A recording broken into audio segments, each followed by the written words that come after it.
वीरेंद्र सिंह तोमर जी के धर्मपत्नी जी ने आरोप लगाया है कि कहीं न कहीं उनके साथ अभद्रता किया गया है, जिसको लेकर करणी सेना उनके साथ में एक बहुत बड़े एक आंदोलन किया नारी अस्मिता को लेकर। आइए हम सीधा जुड़ते हैं वीरेंद्र सिंह तोमर जी के धर्मपत्नी से, सुभ्रा तोमर जी से। मैं बोलती हूँ मेरा ही परिवार नहीं, किसी के भी परिवार के साथ अगर ऐसी हरकतें की जाती हैं तो पूरे समाज को खड़ा होना चाहिए। यहाँ पर कोई भी किसी के घर में अगर एक व्यक्ति अपराधी है तो इसका मतलब ये नहीं होता है कि उसका पूरा परिवार उसकी सजा भोगे है और बच्चे भी भोगे। क्या वीरेंद्र सिंह तोमर या रोहित सिंह तोमर यही अपराधी हैं कि पूरा घर सही में अपराधी है जो एक के बाद एक सबके ऊपर केस कर दिया गया, बिना किसी जांच के, बिना किसी मामले के केस पे केस कर दिया गया। लगातार आप लोग के ऊपर एक के बाद एक पूरा परिवार में एफआईआर हुआ, सबको जेल भी भेजा गया, तो क्या अभी भी आप लोग को कोई कहीं से परेशान किया जा रहा है किसी के द्वारा, या अभी भी कोई परेशानी हो रहा है आप लोगों को? आप अपने पति वीरेंद्र सिंह तोमर जी के साथ हो, क्योंकि उन पे जो आरोप लगे हैं, जो अभी वो जेल पे है, उनको लेकर? अब कैसे नहीं रहूंगी अपने पति के साथ, बिल्कुल रहूंगी। और पूरे जीवन, जब तक ये जीवन है तब तक पति के लिए ही समर्पण है और वो हर महिला का रहता है। तो जो उनके ऊपर आरोप लगे हैं वो पूर्णतः गलत हैं और गलत ही साबित होंगे, इसका मुझे पूर्ण विश्वास है। मेरे भगवान के ऊपर विश्वास है। हिंदुत्व की सरकार अगर है और उसमें हिंदू कुचला जा रहा है तो इससे ज़्यादा शर्म की बात और क्या हो सकती है। मैं इसके लिए अकेले नहीं बोल सकती हूँ, आप किसी से पूछिए तो कुछ लोग तो बताएंगे ही ना। जैसे पक्ष विपक्ष दोनों चीज़ें रहती हैं हर निर्णय में, तो पक्ष में जो लोग बताएंगे तो उनको तकलीफ इसी चीज़ की है कि इस गवर्नमेंट में ऐसी चीज़ें हो गई जो नहीं होनी चाहिए। छत्तीसगढ़ में फाइनेंस का काम तो कई लोग करते हैं, कोई एक नहीं करते, छत्तीसगढ़ में अनगिनत लोग करते हैं, कई बैंक भी करते हैं, पर्सनल व्यक्ति भी लाइसेंस लेकर करते हैं। और साथ ही इसमें वीरेंद्र सिंह तोमर का फाइनेंस का ही काम था, लोगों को पैसा देते थे, फाइनेंस करते थे। तो लेकिन पूरा छत्तीसगढ़ में एकदम टारगेट है, बाकी लोग को छोड़ के उन्हीं के ऊपर आरोप लगा कि 2 लाख का 40 लाख लेते हैं, 2 लाख का 5 लाख लिए है, 10 लाख का 50 लाख वसूले, ऐसे बहुत सारे आरोप है उसके ऊपर में। तो क्या कहेंगे इसको लेकर? पूरा समाज तो यही देख रहा है कि किसी व्यक्ति को इतना भी टारगेट ना कर लिया जाए कि लोग समझने लग जाएं, खुद ही उनके मन में आने लग जाए कि हाँ बेचारे के साथ गलत किया जा रहा है और उसको झूठा फंसाया जा रहा है। तो इस तरीके की हरकत मेरे ख्याल से नहीं की जानी चाहिए किसी के भी साथ। आज वीरेंद्र सिंह तोमर के लिए जो इतना निगेटिव चलाया गया, इतना निगेटिव चल गई चीज़ें कि लोग खुद ही सोचने पर मजबूर हो गए कि बहुत ज़्यादा गलत हो गया, व्यक्ति है ही नहीं है वैसा जैसा इसको दिखाया जा रहा है। क्योंकि ब्याज का काम कभी उन्होंने किया ही नहीं है, न कभी किसी से वो वसूली किए हैं, न किसी से इस विषय में बात किए हैं, न इस काम में शामिल हैं, कहीं से भी कहीं तक शामिल नहीं है वो। तो इनके ऊपर जितने भी आरोप लगाए गए हैं पूर्णतः झूठ और गलत है। और छत्तीसगढ़िया जो है वो तो बहुत ही सीधे और निहायत ही अच्छे हैं यहाँ के लोग, क्योंकि इसके कुछ समय पहले यहाँ इतनी अच्छी शांति और इतना अच्छा यहाँ का ये देश प्रदेश है, यहाँ सब लोग रहते हैं, हर धर्म के लोग रहते हैं और बहुत खुशी से सारे त्यौहार यहाँ मनाए जाते हैं। कुछ त्योहारों को तो इवन मैं भी नहीं जानती थी यूपी में कि ये सब त्यौहार, इतने छोटे छोटे त्यौहार इतने अच्छे से मनाया जाता है। तो सेलिब्रेशन यहाँ बहुत अच्छा होता है। और ये जो बाहरी और भीतरी ये सब फैलाए गए कुछ लोगों के द्वारा निगेटिव जो है दिमाग में डाला जा रहा है लोगों के, जबकि इसका कोई वजूद नहीं है।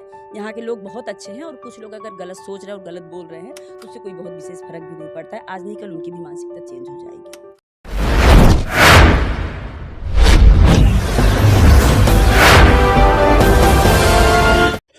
तोमर विवाद थमने का नाम नहीं ले रहा है। वहीं पुलिस प्रशासन द्वारा उनको गिरफ्तार करके रिमांड पर रखा गया है और साथ ही बाहर में करणी सेना के द्वारा लगातार प्रदर्शन किया जा रहा है। और साथ ही हम बताना चाहते हैं कि मुद्दा में आया है नया मोड़।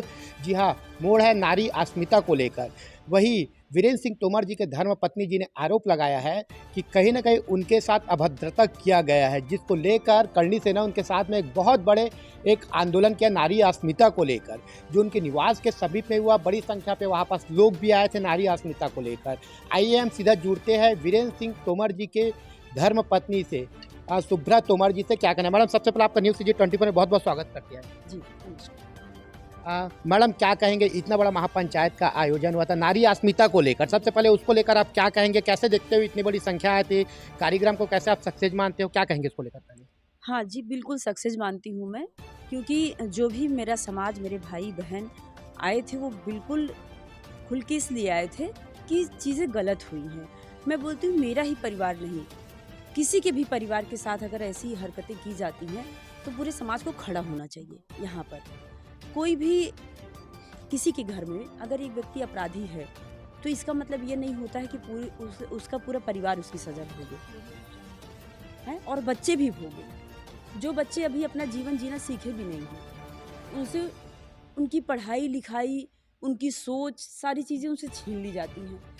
तो ये बताओ कि परिवार अगर इतना कुछ झेलेगा तो आज नहीं कल तो समाज को दिखेगी ही ना वो चीज़ें। जब तक मेरे द्वारा सामने नहीं आई थी चीज़ें, तब तक किसी को ये भी नहीं पता था कि हुआ क्या है हमारे साथ। क्या वीरेंद्र सिंह तोमर या रोहित सिंह तोमर यही अपराधी हैं कि पूरा घर सही में अपराधी है, जो एक के बाद एक सबके ऊपर केस कर दिया गया, बिना किसी जांच के, बिना किसी मामले के केस पे केस कर दिया गया। तो ये चीज़ें कहीं ना कहीं कैटेगरी में तो ला के खड़ा करेंगी ना, जो भी लोग इसमें लगे होंगे। मैडम, इसी में कई बार मामला को ऐसा लेकर भी बयान आते हैं कि मामला को सेटल करने वाली बात चल रहा था नेताओं के द्वारा। तो ये सेटल वाली बात क्या है जिसको आप लोग के नहीं मानने से इतना बड़ा पूरा विवाद हो गया? अब इस मामले में क्या है, चूंकि ये बाहर थे तो जो भी बातें हुई थी इन्हीं के जरिए से हुई थी। तो इस मामले में मैं ज़्यादा इसलिए नहीं पढ़ना चाहती हूँ कि पूरी चीज़ें मैं जानती नहीं हूँ। तो ये आएंगे तो बेहतर बता पाएंगे। बाकी सेटल वाला बात था। हाँ, मामला तो था जो भी था। क्या कहेंगे मैम, यहाँ पास देखा जा रहा है कि एक पूरा वर्ग उनको एक सूदखोर के रूप में दिखा रहा है। पूरा वर्ग उसको ये बता रहा है कि एक बहुत बड़ा क्रिमिनल है जो कि 1 लाख रुपए देके 50 लाख रुपए ले लेते हैं। तो क्या क्या कहोगे इसको? क्या ये मुमकिन है कि कोई व्यक्ति 1 लाख रुपए कर्जा ले रहा है लेकिन 50 लाख रुपए पटा भी दे रहा है? तो क्या कहेंगे इसको लेकर? सबसे बड़ी बात यह है कि जब तक उसने 50 लाख पटाया तब तक वो पटा लिया। जब 4 साल बाद उसको याद आता है कि मैंने 50 लाख पटा दिया था उस टाइम पे, तो जब कोई आवाज़ उठती है या कहीं से कोई बात आती है तो उसको याद आता है कि मैं जाके अब बताता हूँ सबको कि मैंने 1 लाख का 50 लाख पटा दिया। भाई, मेरे पूरा समाज बहुत अच्छे से जानता है, कोई इतना बेवकूफ़ नहीं है कि जिसको ये ना पता हो कि जिसके घर के खर्चे मरते दम तक चलते हैं तब तक वो कर्ज नहीं लेना चाहता है, कोई भी व्यक्ति हो। और वो कर्ज बहुत मुसीबत में लेता है जब उसके काम नहीं चलते हैं। तो अगर वो स्थिति उसकी ऐसी है कि वो पटा सकता है इतना पैसा, तो 1 लाख क्यों ही लेने आएगा या 2 लाख क्यों ही लेने आएगा अगर वो क्षमता है उसकी 50 लाख देने की। तो मतलब बहुत अनर्गल बातें हैं ये। अब किसी को बदनाम करना है, किसी की छवि को खराब करना है, तो कुछ मीडिया वाले भाई हैं जो मीडिया ट्रायल करते हैं और ऐसी चीज़ों को सामने लाते हैं। उसके लिए मैं क्या बोल सकती हूँ। वही पास मैडम देखते हैं कि करनी सेना के सुप्रीमो जो प्रमुख है राज सिंह शेखावत जी, वो लगातार कैंपेन कर रहे हैं और साथ ही उन्होंने यह आवाज़ उठा रहे कि नारी अस्मिता को लेकर उनका साफ तौर पे बयान भी आया था कि हम वीरेंद्र सिंह तोमर के लिए नहीं, हम नारी अस्मिता के लिए लड़ने के लिए आए हैं यहाँ पास। क्या कहेंगे उनके बातों को लेकर आप? हाँ, बिल्कुल। उनका जो उनकी नाराज़गी थी और जो वो न्याय मांग रहे थे, तो सब लगातार ये चीज़ को सुन रहे थे कि जो हमारे साथ पूरे परिवार के साथ गलत किया गया, न्याय इसी चीज़ का उनको चाहिए कि एक के लपेटे में सबको क्यों लिया गया। तो अभी भी मैडम जैसे आप लोग घर में हो, लगातार आप लोग के ऊपर एक के बाद एक पूरा परिवार में FIR हुआ, सबको जेल भी भेजा गया, तो क्या अभी भी आप लोग को कोई कहीं से परेशान किया जा रहा है किसी के द्वारा, या अभी भी कोई परेशानी हो रहा है आप लोगों को? नहीं, अभी तो कोई परेशान नहीं कर रहा है, जो सही है। अभी हम अपने घर में रह रहे हैं और कहीं से कोई कुछ दबाव नहीं है, कोई चीज़ें नहीं है, अभी ठीक है। तो क्या आप अपने पति वीरेंद्र सिंह तोमर जी के साथ हो, क्योंकि उन पे जो आरोप लगे हैं जो अभी वो जेल पे है उनको लेकर? अब कैसे नहीं रहूँगी अपने पति के साथ, बिल्कुल रहूँगी। और पूरे जीवन, जब तक ये जीवन है तब तक पति के लिए ही समर्पण है और वो हर महिला का रहता है। तो जो उनके ऊपर आरोप लगे हैं वो पूर्णतः गलत हैं और गलत ही साबित होंगे, इसका मुझे पूर्ण विश्वास है। मेरे भगवान के ऊपर विश्वास है और कोर्ट के ऊपर भी। मैडम, अभी भाजपा का सरकार चल रहा है, हिंदुत्ववादियों की सरकार है ये। कहीं ना कहीं एक समय देखा जाता था कि वीरेंद्र सिंह तोमर जी चाहे वो महादेव घाट में एक बड़ा आरती का कार्यक्रम करते थे, चाहे व्यास तालाब में छठ घाट में एक मतलब जो वहाँ छठ मनाते थे, एक बहुत बड़े स्तर से मनाते थे जहाँ हजारों की संख्या में लोग आते थे और ऐसे बहुत सारे धार्मिक आयोजनों करते रहते थे। तो क्या भाजपा सरकार में उसके साथ ऐसा हुआ तो कहीं ना कहीं एक प्रश्न चिन्ह नहीं उठता? अभी तो भाजपा सरकार को खुद ही सोचना चाहिए कि इतना बड़ा राम नाम का नारा और हिंदुत्व की सरकार, और उनके रहते हुए किसी व्यक्ति को ऐसा कुचला जा रहा है जो कि समाज का काम करता है। और इतनी बड़ी आरती को स्थापित कर दिया जिसने छत्तीसगढ़ में, जो लोग देखने आते थे बहुत शौक से, जिसको एक मतलब एक अंदर से ये रहता था कि हमारे छत्तीसगढ़ में कुछ इतना अच्छा हो रहा है जिसकी हम कल्पना ही नहीं कर सकते। तो ऐसी सरकार के रहते हुए अगर ये सब चीज़ें हो रही तो प्रश्न चिन्ह तो उनके ऊपर लोग ही उठाएंगे, मैं क्या उठाऊँ, पूरा समाज खुद उठाएगा। क्योंकि हिंदुत्व की सरकार अगर है और उसमें हिंदू कुचला जा रहा है तो इससे ज़्यादा शर्म की बात और क्या हो सकती है। मैं इसके लिए अकेले नहीं बोल सकती हूँ, आप किसी से भी पूछिए तो कुछ लोग तो बताएंगे ही ना। जैसे पक्ष विपक्ष दोनों चीज़ें रहती हैं हर निर्णय में, तो पक्ष में जो लोग बताएंगे तो उनको तकलीफ इसी चीज़ की है कि इस गवर्नमेंट में ऐसी चीज़ें हो गई जो नहीं होनी चाहिए थी। वही हम बात करते हैं कि छत्तीसगढ़ में फाइनेंस का काम तो कई लोग करते हैं, कोई एक नहीं करते। छत्तीसगढ़ में अनगिनत लोग करते हैं, कई बैंक भी करते हैं, पर्सनल व्यक्ति भी लाइसेंस लेकर करते हैं। और साथ ही इसमें वीरेंद्र सिंह तोमर का फाइनेंस का ही काम था, लोगों को पैसा देते थे, फाइनेंस करते थे। तो लेकिन पूरा छत्तीसगढ़ में एकदम को छोड़ के उन्हीं के ऊपर आरोप लगा कि 2 लाख का 40 लाख देते हैं, 2 लाख का 5 लाख लिए है, 10 लाख का 50 लाख वसूले, ऐसे बहुत सारे आरोप है उसके ऊपर भी। तो क्या कहेंगे इसको लेकर?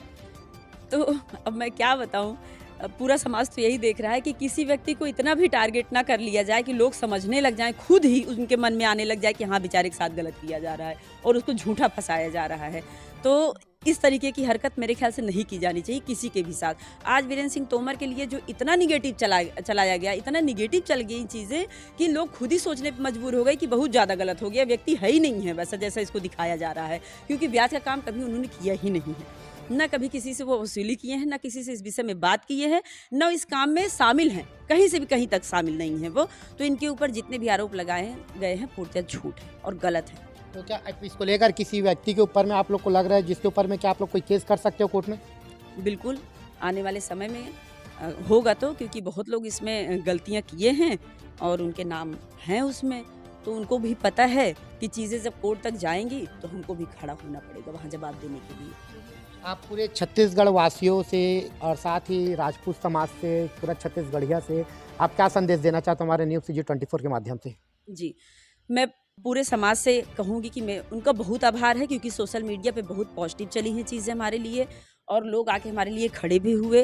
तो अभी सरकार का भी बहुत-बहुत धन्यवाद है कि उन्होंने इस चीज़ों जो हमारी माँग थी उसको सुने और उसमें हमको आश्वासन भी दिए कि चीज़ें जाँच की जाएँगी और हमारे भाई जो हैं हमारे साथ हैं। और छत्तीसगढ़िया जो है वो तो बहुत ही सीधे और निहायत ही अच्छे हैं यहाँ के लोग, क्योंकि इसके कुछ समय पहले यहाँ इतनी अच्छी शांति और इतना अच्छा यहाँ का ये देश प्रदेश है। यहाँ सब लोग रहते हैं, हर धर्म के लोग रहते हैं और बहुत खुशी से सारे त्यौहार यहाँ मनाए जाते हैं। कुछ त्योहारों को इवन मैं भी नहीं जानती थी यूपी में कि ये सब त्यौहार, इतने छोटे छोटे त्यौहार इतने अच्छे से मनाया जाता है। तो सेलिब्रेशन यहाँ बहुत अच्छा होता है। और ये जो बाहरी और भीतरी ये सब फैलाए गए कुछ लोगों के द्वारा निगेटिव जो है दिमाग में डाला जा रहा है लोगों के, जबकि इसका कोई वजूद नहीं है। यहाँ के लोग बहुत अच्छे हैं और कुछ लोग अगर गलत सोच रहे हैं और गलत बोल रहे हैं तो उससे कोई बहुत विशेष फर्क भी नहीं पड़ता है। आज नहीं कल उनकी भी मानसिकता चेंज हो जाएगी। मैडम, न्यूज़ CG 24 का अपना कीमती समय दिया उसके लिए आपको बहुत बहुत धन्यवाद। जी बिल्कुल। ये हम सीधा जुड़े थे सुब्रत तोमर जी से, जिन्होंने साफ तौर पे बताया कि उनके पति के ऊपर जो आरोप लगे हैं, जो आज वो जेल में है, कहीं ना कहीं निराधार आरोप है और समय आने पे सत्य की पहचान हो जाएगा। उन्होंने साफ तौर पे बताया है कि कुछ लोगों के व्यक्तिगत दुश्मनी के कारण से और साथ ही लगातार जो आगे बढ़ रहे थे उनको लेकर उनको फंसाया गया है और साथ ही पूरे परिवार को प्रताड़ित किया गया है। लेकिन उनको कानून पे पूरा भरोसा है और साथ ही उन्होंने छत्तीसगढ़ के लोगों का और साथ ही करणी सेना का भी आभार व्यक्त किया है कि उनके इस जो दुख की घड़ी है, जो मुसीबत की घड़ी है, उसमें उन्होंने पूरा साथ दिया है। देखना यह है कि आने वाले समय में उन्होंने साफ तौर पर बताया कि अगर ऐसे व्यक्ति जो उनके खिलाफ गए हैं, जो उनको फंसाने की कोशिश है, कहीं ना कहीं ये मामला ऊपर तक जाएगा, कोर्ट तक जाएगा। देखना है कि क्या होता है। बने रहिए न्यूज़ CG 24 में।